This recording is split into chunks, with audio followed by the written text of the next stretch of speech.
Seguimos conversando aquí con el buen amigo Juan Dionisio Restituyo, fue diputado, él es actualmente el coordinador del área de justicia de la Oficina Nacional para la Reforma Penitenciaria. Y de todo eso estamos hablando, de este master plan que implica trasladar a unos 5.200 privados de libertad que conviven, que viven en condiciones hacinadas, infrahumanas, en la cárcel de La Victoria, que fue construida originalmente para albergar a unos 800 privados de libertad, y actualmente tienes alrededor de 5.200. Pero el hacinamiento es el problema menos grave, porque La Victoria es un centro más que de regeneración o para cumplir privación de libertad, es como un laboratorio para crear criminales y delincuentes. Desde allí se planifican gran parte de los delitos y los crímenes a través de teléfonos celulares,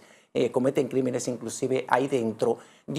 Juan Dionisio, este plan que ustedes tienen para desarrollar, tú y Roberto Santana, que son las figuras más connotadas de todo este plan para reformar el sistema penitenciario de la República Dominicana, ¿cómo es que pretenden cambiar un sistema penitenciario que ha sido represivo a un sistema penitenciario restaurativo, que es lo que debe ser en pleno siglo XXI?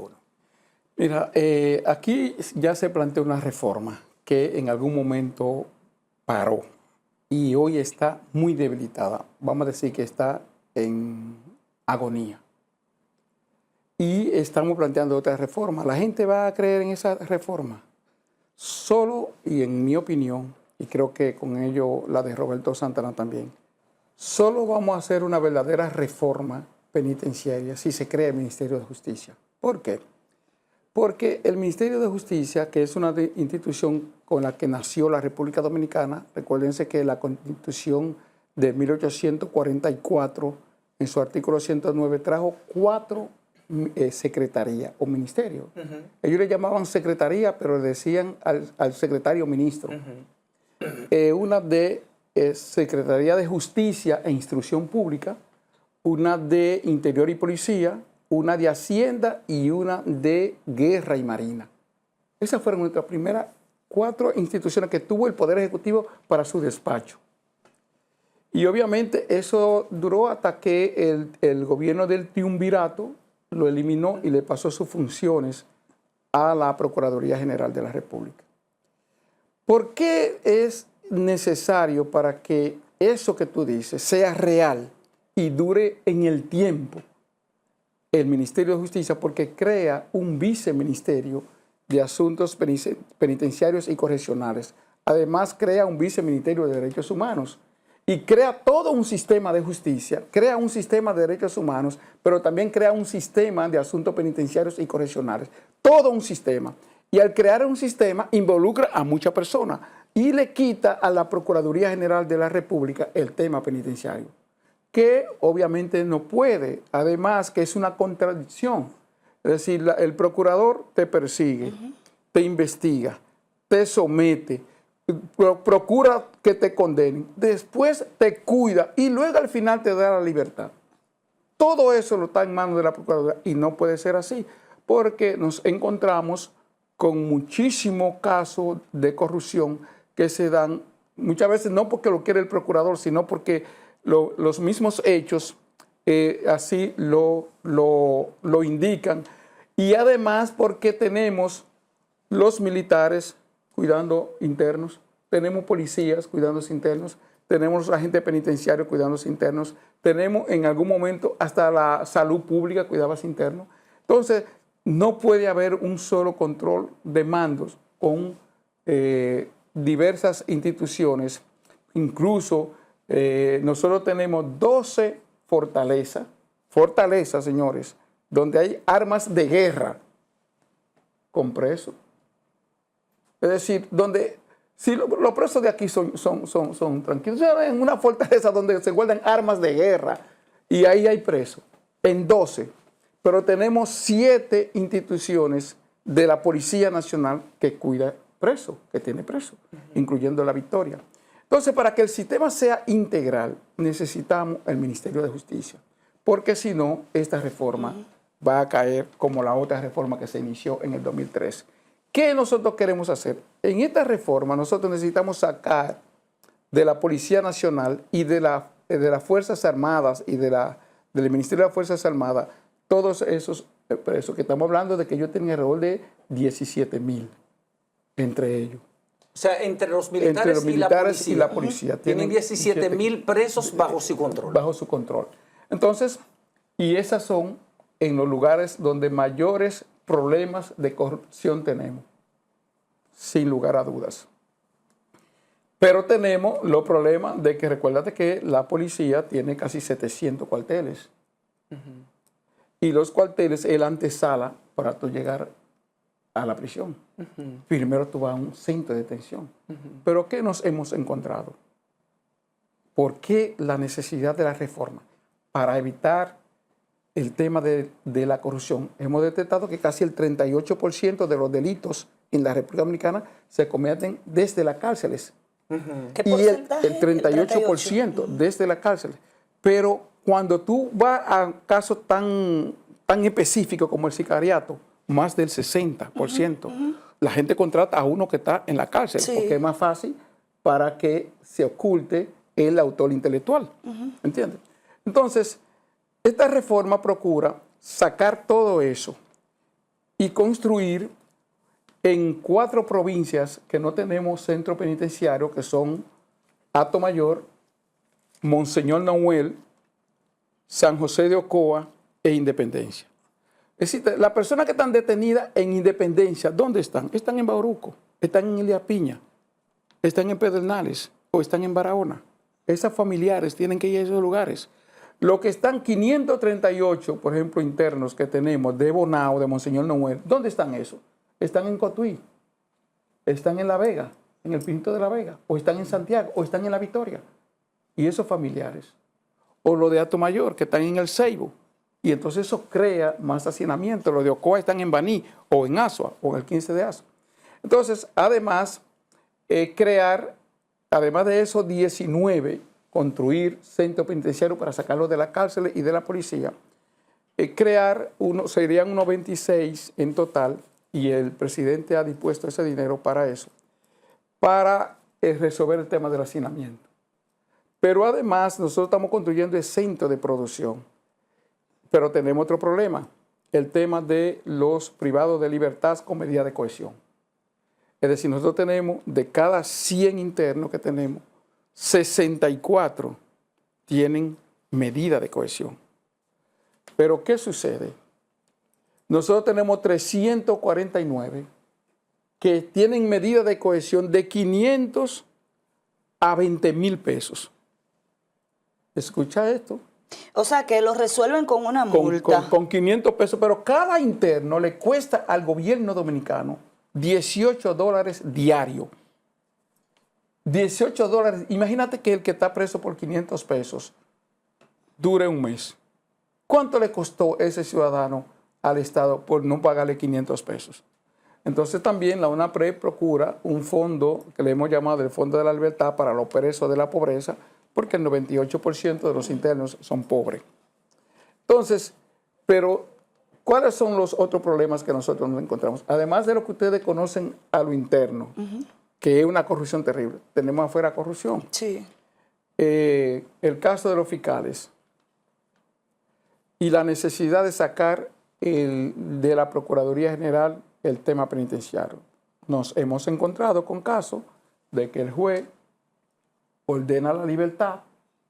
¿Quién tiene que soltarlo? El fiscal, pero el fiscal dice, coño, pero tú sabes tanta lucha que me hizo coger este desgraciado. Lo voy a dejar un par de días más para que el juez lo suelte. Ahora, y entonces se impone su orden de libertad. Lo voy a dejar un par de días. Y déjame dejarlo un par de días. Y muchas veces ahí lo han matado. Y si no es un preso que tiene familia y que tiene los recursos para que lo muevan y lo saquen de ahí, ahí se queda. Nos hemos encontrado gente con orden de libertad que han durado un año. Sí. O porque el abogado le dice, no me ha pagado, no me lo suelte. O porque en la cárcel tiene una deuda. Aquí tiene una deuda, no me lo suelte, tráemelo.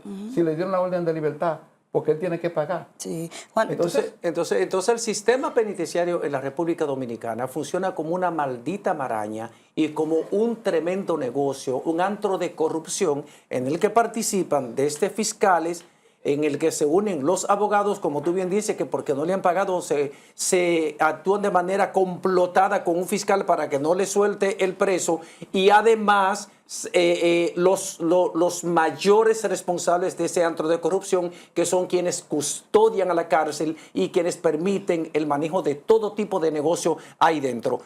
Dijeron una vez que las cárceles dejaban alrededor de 100 millones de pesos al mes. ¿Eso sigue siendo así? La Victoria, cuando tenía 9.000 internos.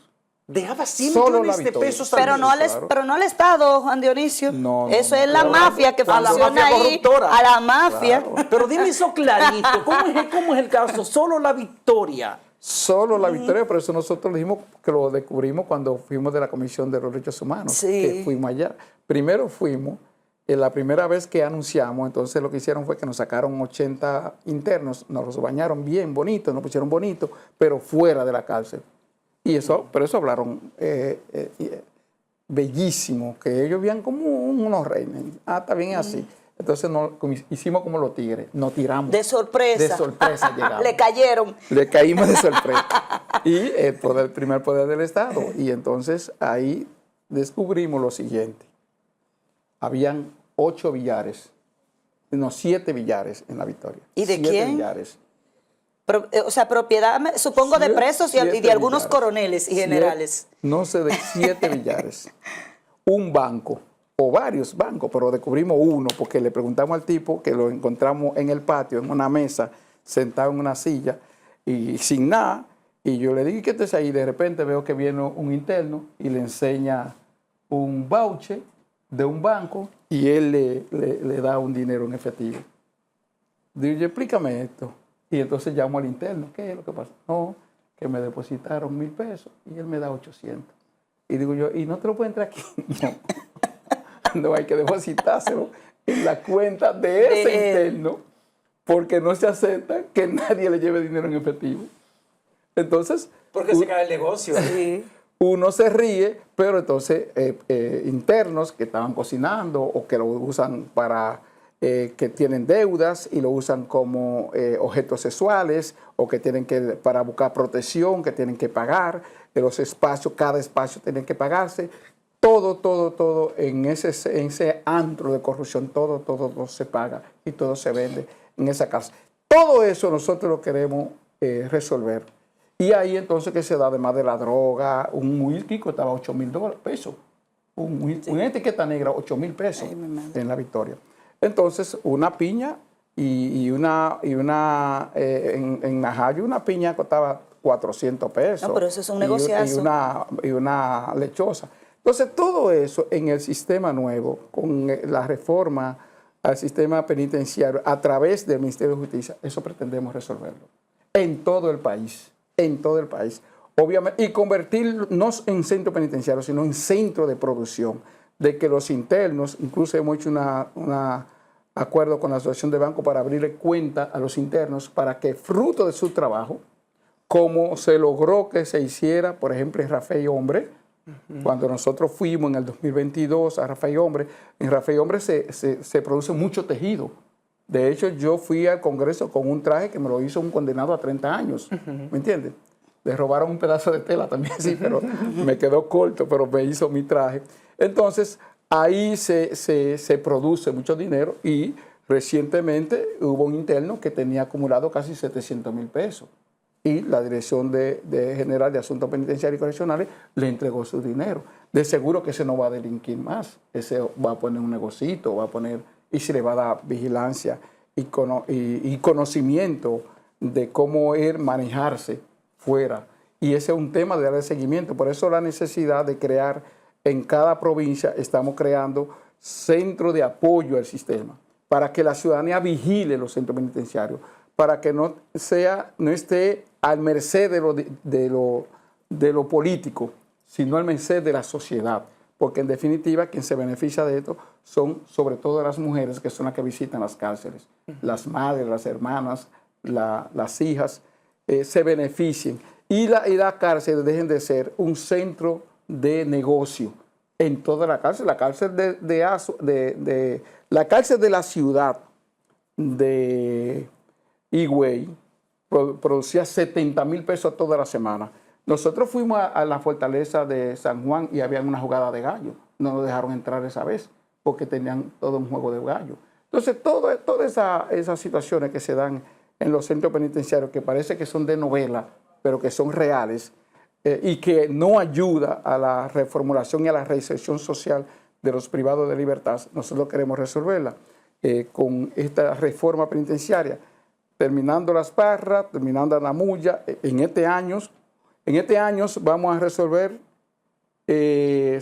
4 centros, pero para el 2026 pretendemos resolver 7 o 8 y en el 2027 completar toda la reforma, o en el 2028. Creo que en el 2027 nosotros podemos completar toda la reforma del sistema penitenciario. Obviamente, si aprueban el Ministerio de Justicia, porque eso es lo único que le va a dar estabilidad a la reforma. Si no aprueban el Ministerio de Justicia, estamos arando en el mar. Es que ese fue un compromiso hecho por el presidente Luis Abinader, es una disposición del presidente Luis Abinader, pero también con esa promesa del presidente Luis Abinader están comprometidos todos los legisladores del Partido Revolucionario Moderno, que son mayoría en ambas cámaras. Entonces no habría razón para que no sea aprobada la ley que crea el Ministerio de Justicia en la República Dominicana. Y habrían resuelto ustedes un gravísimo problema, no solo el problema del hacinamiento, sino también el problema de la fábrica de delincuentes y de criminales en que se han convertido las cárceles de nuestro país. Hay que decir que en la Cámara de Diputados ya salieron del Código Penal, ya rindieron el informe.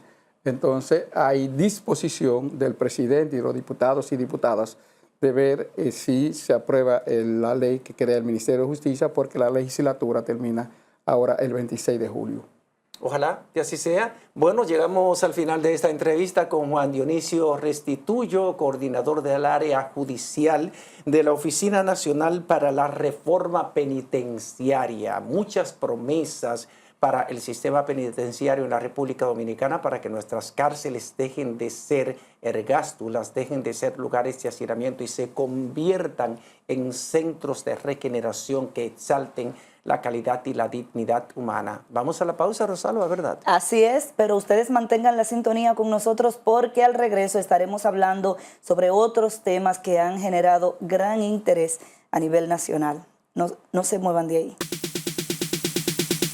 Porque sé que eres una persona altamente sensible y de gran solidaridad, te recomiendo que dones sangre. ¿Cómo lo puedes hacer? Llamando al Hemocentro Nacional al teléfono 809-793-7503. Donar sangre es un acto genuino de puro amor al prójimo y con ello puedes contribuir a salvar las vidas de 3 personas. Donar sangre no duele. Lo que sí duele es necesitarla y no encontrarla.